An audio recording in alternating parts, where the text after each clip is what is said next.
ГСП онлайн. Городские новости сейчас. Четверг, 10:00. Первое заседание Совета МУГУ-УХТА 5-го созыва. Больше половины народных избранников – новые лица. Из 25 депутатов на заседании присутствует 23. Символично. 5-й созыв будет действовать в течение 5 лет. Сегодня депутаты выбирают нового мэра. Многие путают и ошибочно называют так руководителя администрации. Тем не менее, мэр – это глава муниципалитета.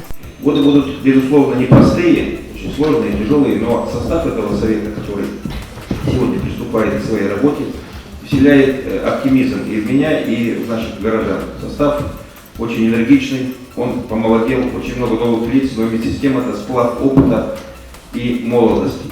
Интриги на этот раз не получилось. В бюллетене всего одна кандидатура. Это самый старший по возрасту депутат Григорий Коненков. В Ухте его знают как опытного хирурга, почетного врача Республики Коми. С апреля 2010-го он возглавляет Ухтинскую горбольницу. Сам же новоизбранный председатель признается, для него оказанное доверие – неожиданность. Больница – это одно из